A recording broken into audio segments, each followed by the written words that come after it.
Hola, buenas tardes. Bienvenidos a un nuevo webinar de actualización con expertos. En el día de hoy nos acompaña el doctor Cristóbal Carrasco Larrere. Él es médico anestesiólogo chileno, trabaja en la clínica Reñaca, es profesor en la Universidad de Valparaíso. Tiene un gran interés en la anestesia regional y también en la gestión de servicios de salud. En el día de hoy nos va a presentar dos breves conferencias, una acerca del bloqueo de tobillo ecoguiado y la segunda acerca de catéteres perineurales. Esperamos que todos disfruten de estas conferencias.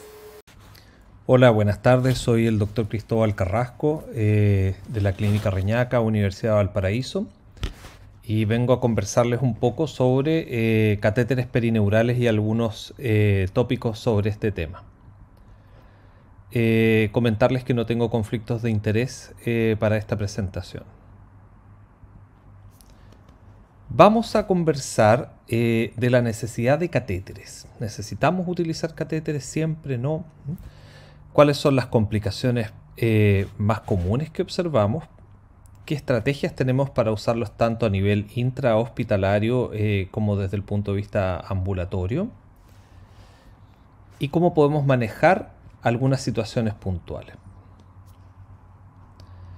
Primero comentarles que aquí en este trabajo de 2016 el Dr. Sunderland publicó este estudio retrospectivo donde nos presenta una gran sorpresa. Cuando el bloqueo anestésico revierte en pacientes que han sido sometidos acá a cirugía de fractura de muñeca bajo anestesia regional versus anestesia general, cuando el bloqueo anestésico revierte, los pacientes presentan más dolor que al recibir anestesia general.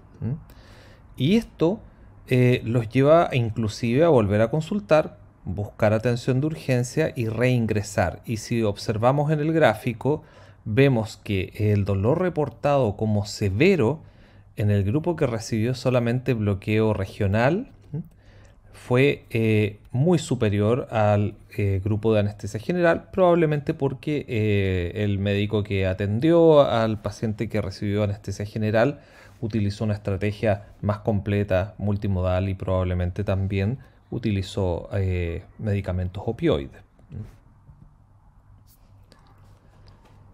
Dawson realiza un comentario sobre el problema del dolor de rebote basado en un artículo que Barry publicó recientemente, que se los voy a mostrar un poco más adelante. Hasta un 41% de los pacientes presentó dolor serio de rebote, duplicando las readmisiones de urgencia por dolor. Y esto lo lleva a recalcar la necesidad de manejar correctamente el dolor, prevenir la aparición de dolor de rebote, especialmente en aquellos pacientes ambulatorios, recomendando que desarrollen estrategias y esquemas analgésicos como por ejemplo el que ellos presentan acá, como ellos manejan los pacientes ambulatorios luego de un bloqueo regional, de manera de que presenten menos dolor de rebote que los obligue a reingresar. Esto es un poco un adelanto de lo que mostrará la doctora Girón. Son varios los factores que están asociados a la aparición de dolor de rebote, que es lo que presenta el grupo de Barry, donde ellos definieron que el dolor de rebote es el dolor controlado, es decir, menos de 3 de EVA o de escala visual analógica, a un EVA superior a 7 en un periodo de hasta 24 horas. Ellos excluyeron en este trabajo de Barry los catéteres perineurales, ya que claramente permitían evitar el dolor de rebote y modificaban la aparición de este de forma significativa.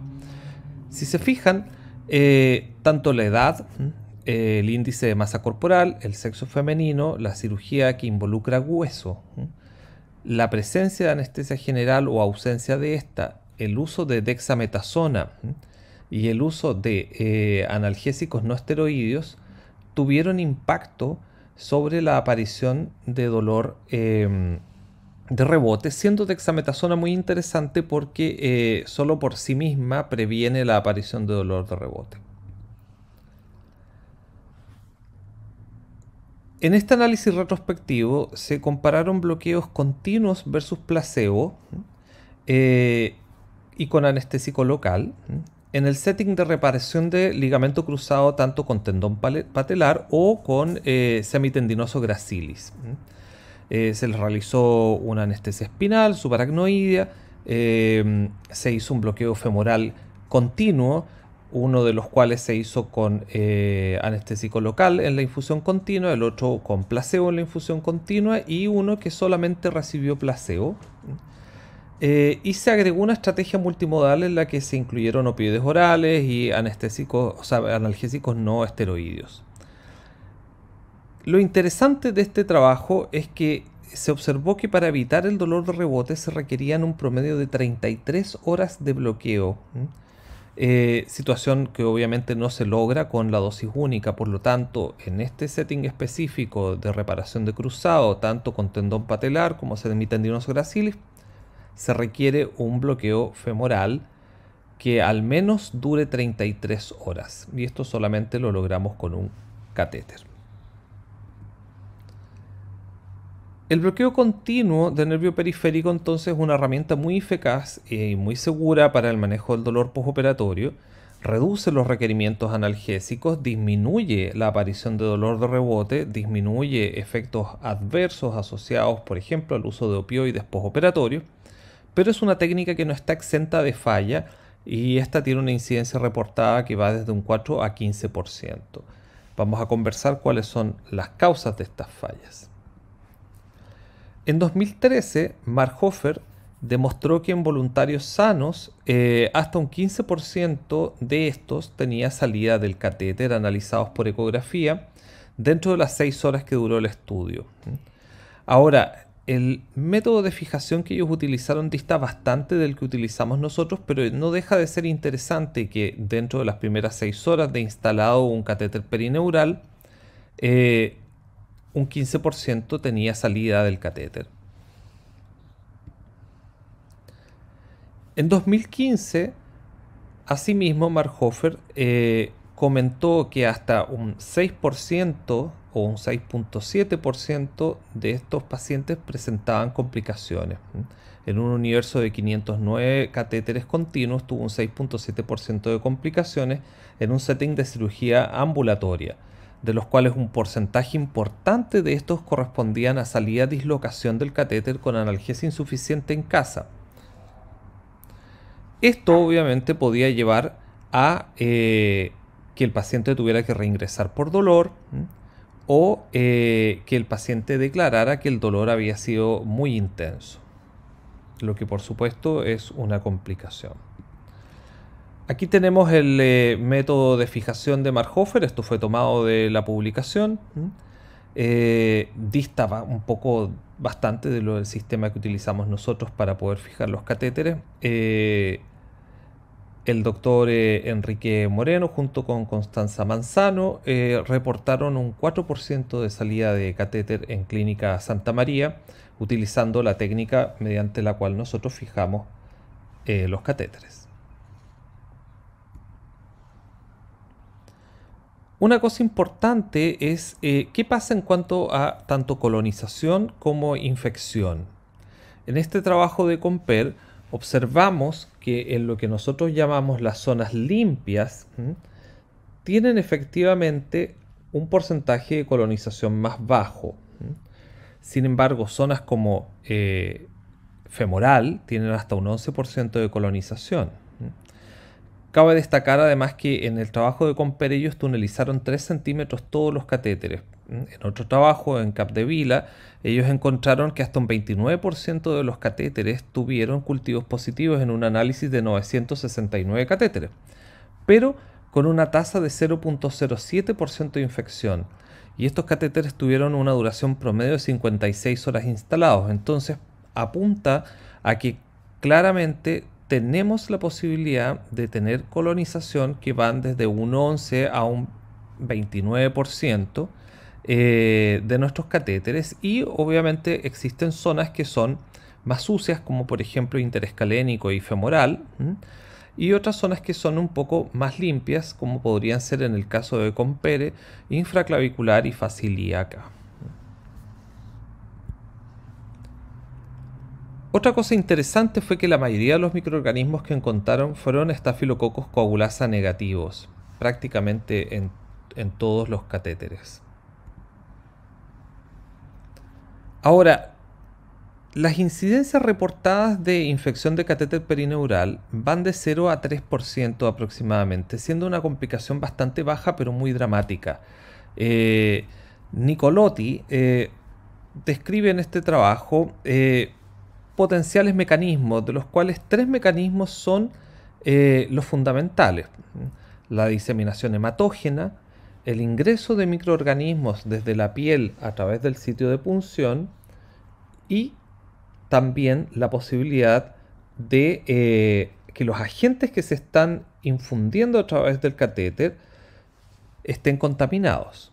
Es una de las posibilidades, por eso es muy importante que nuestras bombas elastoméricas las preparemos con una técnica muy limpia.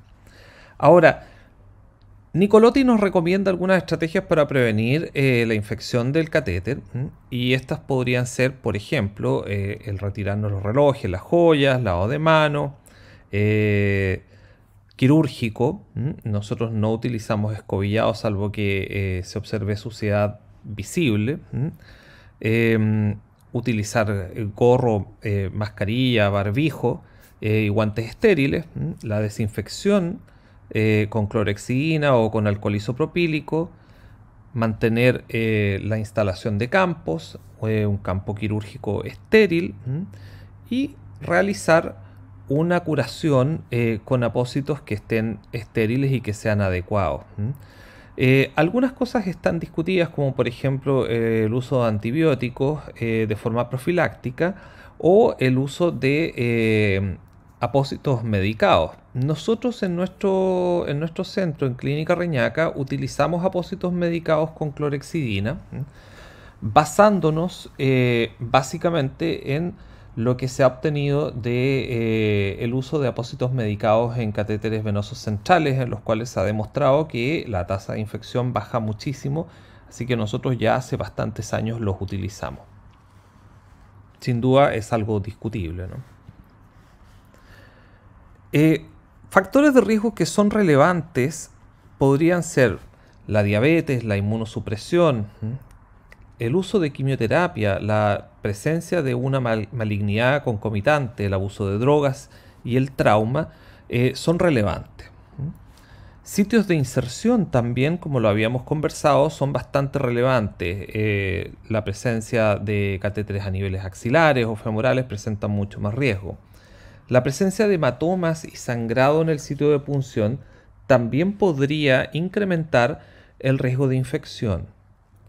Y en el caso de, como les comentaba, los apósitos medicados que nosotros extrapolábamos de una efectiva reducción de la tasa de infección en catéter venoso central, hemos visto que efectivamente la tasa de infección de los catéteres perineurales o de posible contaminación de estos se ve significativamente reducido. Ahora, sobre la solución que vamos a utilizar para poder realizar la desinfección, es muy interesante este trabajo de Harcourt, donde ellos compararon la utilización de los dos tipos de antisépticos que habitualmente tenemos, que son la clorexidina versus la povidona iodada. Ellos encontraron de que la tasa de colonización en el grupo que usó clorexidina fue significativamente más baja, solamente un 5%, versus el 32% de aquellos pacientes que recibieron povidona iodada como solución antiséptica. Cabe destacar de que las medidas fueron estrictas, incluyeron una bata estéril, además otro tipo de barreras, ¿verdad?, como campos estériles y utilización de paños de campo. Y ellos consideraron positivo un cultivo que tenía más de 1000 unidades formadoras de colonia. Los factores de riesgo que ellos tuvieron en su análisis también fue la obesidad y los sitios de inserción, así como la duración del catéter, fueron muy relevantes. Podríamos resumir entonces que las complicaciones más frecuentes que podemos tener en los catéteres son la salida del catéter, la disfunción del catéter, la migración de la punta, la oclusión, la colonización, la infección local perineural, el sangrado del sitio de punción y tal vez el retardo al alta. Hago este alto porque siempre ha llamado la atención el concepto de que la punta migra, y vamos a conversar que efectivamente eso puede ocurrir. En este trabajo de Thompson, es un retrospectivo, 690 pacientes sometidos a artroplastía de extremidad superior, encontraron que el riesgo de complicaciones tanto en single shot versus bloqueo continuo era similar, pero tuvieron una diferencia pequeña en la estadía hospitalaria, la cual principalmente se debía a desaturación leve. Es decir, algunos de sus pacientes presentaron un poco más de saturación en el postoperatorio inmediato y esto retardó el alta. Fue una barrera para poder dar de alta pronto a los pacientes. Importante destacar que ellos hicieron bloqueos interescalénicos. Pero sin embargo, observaron que en el single shot tuvieron una mayor cantidad de complicaciones cardiovasculares y delirio probablemente asociados al dolor. O sea, podemos tener algunas barreras para la descarga de los pacientes y incremento de la estadía, pero estas son bastante pocas.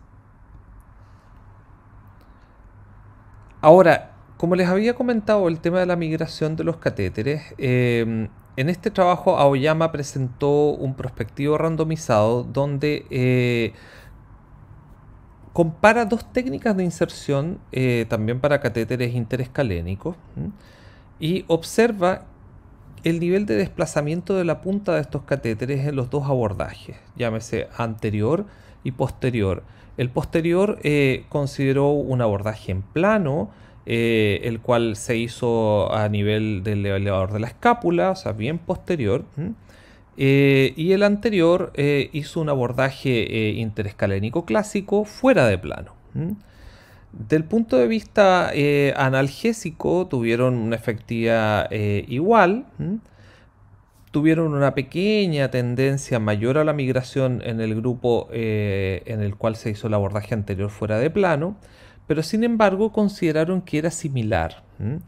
Y esto es entre un 33 a un 40% dentro de las primeras 24 horas y prácticamente la mitad en el grupo anterior especialmente tuvieron, prácticamente la mitad migró.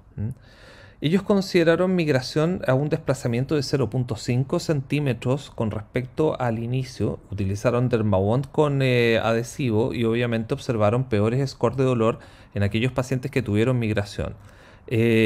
Lo otro importante es que ellos destacaron de que no observaron cambios en el sitio de inserción, es decir, solamente bajo guía ecográfica lograron visualizar que la punta se había desplazado.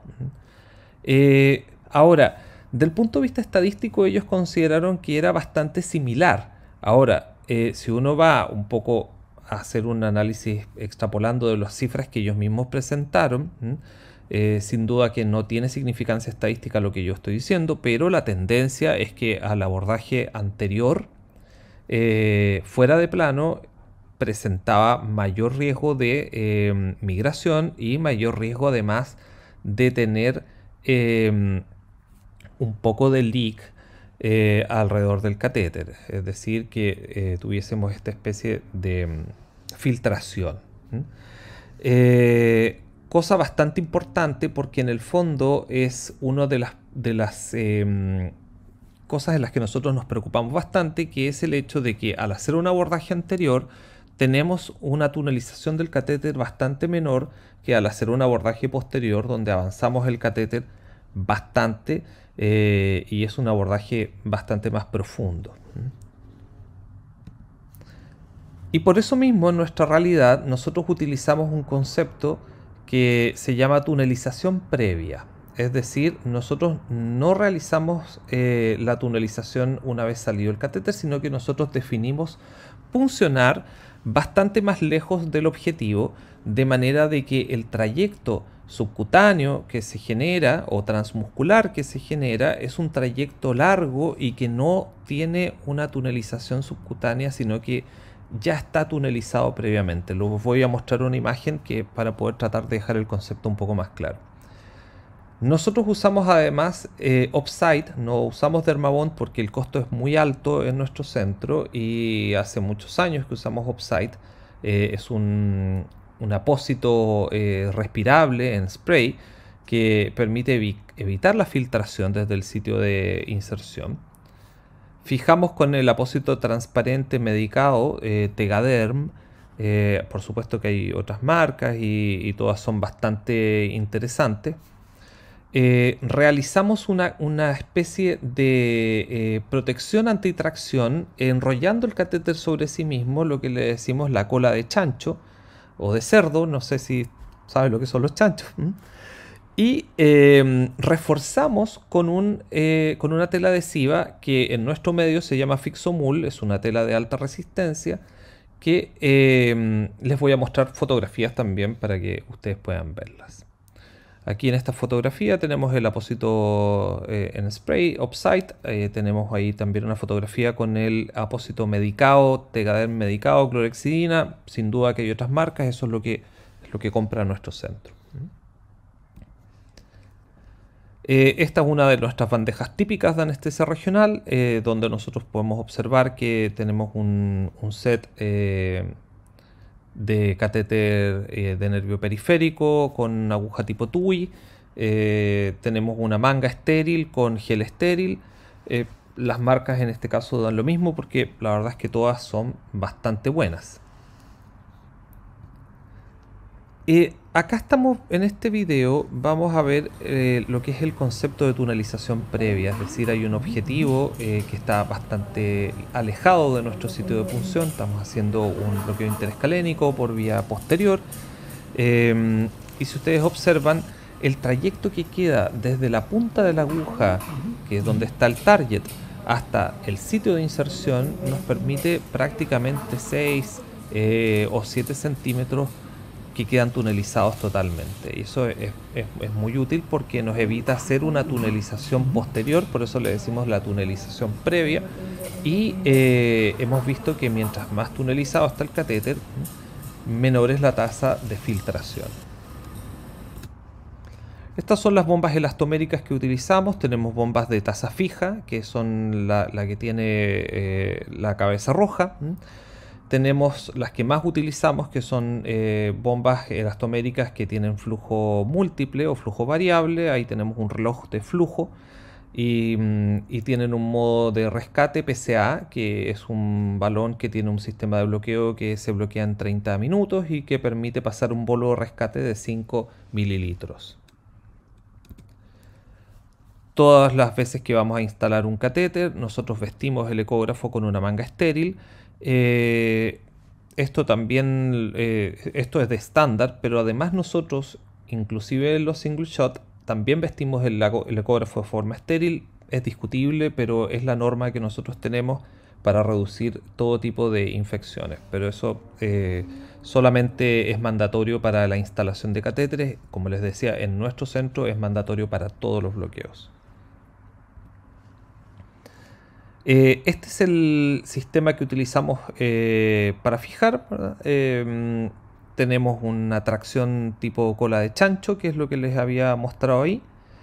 En este caso el apósito no es medicado, pero una cosa que es muy importante destacar es este rollito que hacemos con el catéter, de manera de que en caso de haber tracción exista primero una tracción de la cola de chancho y no necesariamente una tracción de la punta del sitio de inserción. Cuando son zonas que pueden ser muy móviles, especialmente por ejemplo en este caso que es un canal aductor, en el vértice, el paciente va a realizar fisioterapia pronto, necesitamos que el catéter quede absolutamente fijo, utilizamos esta tela de adhesiva que tiene gran resistencia, que se llama Fixomul, y esta permite tener una gran resistencia. Sellamos todo de manera de que quede absolutamente imposibilitado de manipularse, y que no se puede además inyectar a través del filtro, sino que lo dejamos también tapado y cubierto, de manera que cuando el paciente se va para su casa no tiene ninguna posibilidad tampoco de manipularlo ni de que se le vaya a salir. Acá tenemos también el mismo sistema de fijación, tenemos la tracción tipo cola de chancho, tenemos el apósito completamente instalado, el adhesivo, de manera de que no se nos vaya a mover. Ahora, como les había comentado, es bastante distinto a lo que había presentado el doctor Marhofer, que había declarado un 15% de salida de catéter a las 6 horas. Les quiero mostrar este pequeño videito que hicimos con el doctor Enrique Moreno y con el doctor Figueroa. Y quiero que vean, este es un sistema como el que utiliza Marhofer. Fíjense lo que pasa cuando lo traccionamos. Les voy a repetir el video. Este es un video, perdón, que es donde nosotros utilizamos el apósito Fixomul. Fíjense cómo no se sale pese a el peso que ejerce la bolsa. Incluso se corta el catéter, pero el catéter nunca se sale. Les muestro de nuevo. Este es el sistema normal, ¿verdad? El que hemos visto en las publicaciones. Fíjense lo que pasa cuando soltamos la bolsa, se sale inmediatamente.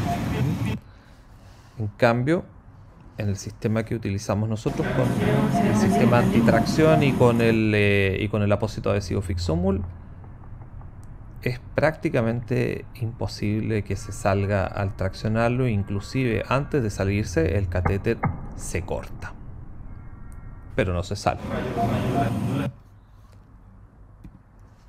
Es muy importante que los pacientes sepan lo que se les va a hacer.